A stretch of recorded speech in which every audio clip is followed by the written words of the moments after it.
दोस्तों, हमारे साथ ऐसा कितनी बार होता है कि हम अपनी किस्मत को कोसते हैं। हम कहते हैं हमारी किस्मत फूटी है, ऐसा मेरे साथ ही क्यों होता है। जब हमारे साथ कुछ बुरा होता है हम आमतौर पर निराश हो जाते हैं और अपनी किस्मत पर दोष लगाने लगते हैं। हम यह सोचते हैं कि हमारे भाग्य में उठापटक लिखी गई है और सब गलतियां हमारे ही जीवन में क्यों होती हैं। हमें लगता है कि हमारे पास सही चीजों की कमी है, जिसके कारण हम अपने लक्ष्यों को हासिल नहीं कर पा रहे हैं। कितनी बार हमने बहुत सी चीजें बस यह कहकर छोड़ दी हैं कि किस्मत में होगा, नहीं तो मुझे मिलेगा कैसे। हम तो अपने आप को यह तक तसल्ली दिला देते हैं कि इसमें मेरा दोष था ही नहीं, मैं और करता भी तो क्या। ऐसे विचार आपके मन में भी आते हैं तो यह कहानी आपके लिए है। एक दिन एक व्यक्ति महात्मा बुद्ध के पास आया। उसने महात्मा बुद्ध से कहा कि मैं अपनी किस्मत ठीक करवाने आया हूं। मैं बहुत दुखी रहता हूं, मैं जो भी करता हूं वह खराब हो जाता है। मेरी किस्मत मेरा साथ नहीं देती। मैंने सुना है कि आप सभी की समस्याओं का समाधान करते हैं। क्या आप मेरी भी फूटी किस्मत को सुधार सकते हो? महात्मा बुद्ध जी ने कुछ पल उसकी आंखों में देखा और उससे पूछा, यह फूटी किस्मत तुम्हें कहां दिखी? तुम्हें ऐसा क्यों लगता है कि तुम्हारी किस्मत फूटी हुई है? उस आदमी ने कहा, मैं जो भी करता हूं तो वह हो नहीं पाता, तो मेरी किस्मत फूटी ही हुई है। किसी वक्त मेरे पास सब कुछ था, धन, सुख, आनंद। फिर मेरे माता पिता गुजर गए। जैसे जैसे करके मैंने अपनी खुद की परवरिश की। मैंने जिससे सच्चे मन से प्रेम किया, उस प्रेमिका ने किसी और से विवाह कर लिया। मैंने एक छोटा सा व्यापार शुरू किया, तो जिस मित्र के साथ मैंने वह व्यापार शुरू किया वह मेरा व्यापार ही हड़प बैठा। मुझे किसी ने बताया कि आप सारी समस्याओं का हल निकाल देते हो, क्या आप मेरी भी किस्मत ठीक कर सकते हो? महात्मा बुद्ध ने कहा, लाओ तुम्हारी फूटी किस्मत मुझे दे दो, मैं अभी उसकी मरम्मत कर देता हूं। व्यक्ति ने कहा, मैं किस्मत को कैसे दे सकता हूं, वह तो दिखाई भी नहीं देती। महात्मा बुद्ध ने पूछा, जब तुम्हें तुम्हारी किस्मत दिखाई ही नहीं देती तो तुम्हें कैसे पता कि वह खराब हो चुकी है? उस व्यक्ति ने सोचकर उत्तर दिया, नहीं, मैंने कभी ऐसा नहीं देखा कि मेरी किस्मत सचमुच खराब हो चुकी है। व्यक्ति ने कहा, मेरी किस्मत खराब है, तभी तो मेरे साथ सब कुछ गड़बड़ हो जाता है। मेरे बनाए बनाए कामों पर पानी फिर जाता है। अगर मेरी किस्मत अच्छी होती तो सब कुछ ठीक होता है ना। तो महात्मा बुद्ध ने कहा, तुम ठीक दिखाई देते हो, तुम्हारा स्वास्थ्य भी ठीक लग रहा है, तुम्हारे हाथ पैर भी सलामत हैं, तुम अभी तक मरे नहीं हो। मुझे तो तुम्हारी किस्मत में कोई भी खराबी नहीं लग रही, सब कुछ सही लग रहा है। अगर किस्मत खराब होती तो तुम बीमार होते, तुम्हारा अंग भंग हो जाता या तुम मृत्यु को प्राप्त हो जाते, लेकिन ऐसा तो कुछ भी नहीं है। फिर तुम क्यों कह रहे हो कि तुम्हारी किस्मत फूटी हुई है? व्यक्ति ने कहा, आप समझ नहीं रहे हैं, मेरे ऊपर बहुत कर्ज है।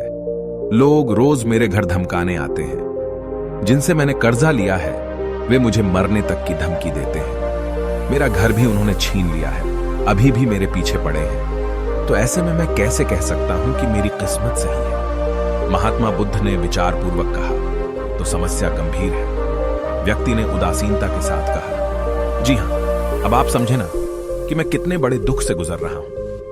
महात्मा बुद्ध ने आवाज में समझाया, तुम्हारी किस्मत अच्छी है कि तुम जीवित हो इस दुख का सामना करने के लिए, और इस जीवन से ही तुम अपनी समस्याओं का सामना कर सकते हो। व्यक्ति ने कहा, बुद्ध, आप नहीं समझ रहे हो। तब महात्मा बुद्ध ने उससे कहा, समझ तुम नहीं रहे हो, आओ मेरे साथ आओ। महात्मा बुद्ध उसे व्यक्ति को अपने साथ पास वाली नदी के किनारे ले गए और कहा, यह देखो इस बहती नदी को। इस नदी में अगर मैं एक पत्ता गिरा देता हूं तो तुम मुझे बताओ, यह पत्ता किस दिशा में बहेगा? व्यक्ति ने कहा, पत्ता तो नदी के बहाव के साथ नदी की दिशा में ही जाएगा। बुद्ध ने कहा, बिल्कुल सही। अब बताओ, पत्ते की किस्मत किसके हाथ में है? व्यक्ति ने कहा, इस पत्ते की किस्मत नदी के हाथ में है, वह जहां चाहे इसे ले जा सकती है। तो महात्मा बुद्ध ने कहा, लेकिन पत्ते तो मेरे हाथ में हैं, मैं चाहूं तो इसे नदी में डाल सकता हूं, चाहूं तो नहीं।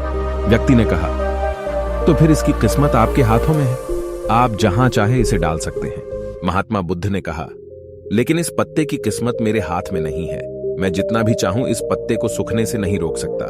यह सूख ही जाएगा और मर जाएगा।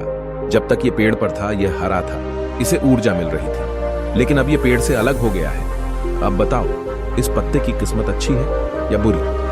व्यक्ति ने कहा, अब तो इसकी किस्मत बुरी है क्योंकि अभी अपने पेड़ से अलग हो गया है और ज्यादा दिन जीवित भी नहीं रह पाएगा, धीरे धीरे सूख जाएगा। महात्मा बुद्ध ने कहा, अभी यह मरा नहीं है, अभी भी है, जीवित है, और लाभ यह है कि अभी यह पत्ता वह सब कुछ कर सकता है जो वह पेड़ से लगे रहकर नहीं कर सकता था। बुद्ध ने वह पत्ता हवा में छोड़ दिया, वह उड़कर दूर जा गिरा। तब बुद्ध ने कहा, देखो, पेड़ पर रहकर भी कभी इतनी दूर नहीं जा सकता था, आज इसने स्वतंत्र होकर उड़ने का आनंद लिया है। फिर वह पत्ता उड़कर नदी में जा गिरा।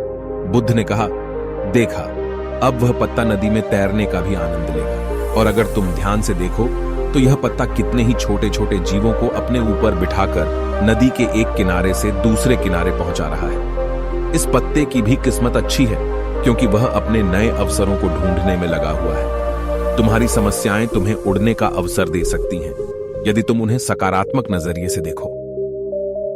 उस आदमी ने वहां खड़ीडीढ़े होकर महात्मा बुद्ध के बातों पर विचार किया। धीरे धीरे उसने पूरी कहानी के पीछे छिपे गहरे अर्थ को समझना शुरू किया।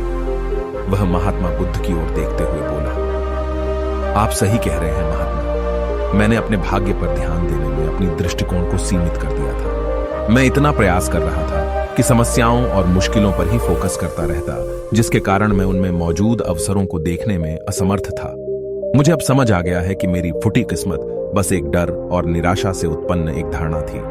यह कहानी हमें यह सिखाती है कि हमारी किस्मत हमारे हाथ में होती है, हम खुद अपने जीवन की दिशा निर्धारित करते हैं। हमारी समस्याओं का हल भी हमें ही निकालना होता है। चुनौतियों को एक अवसर के रूप में देखकर हम आगे बढ़ सकते हैं और अपनी किस्मत को सुधार सकते हैं। दोस्तों, ऐसी कहानियां हमें जीवन जीने का तरीका सिखाती हैं। अगर आपको यह कहानी पसंद आई और आप हमारे चैनल पर और बेहतरीन कहानियां देखना चाहते हैं तो सब्सक्राइब जरूर करें।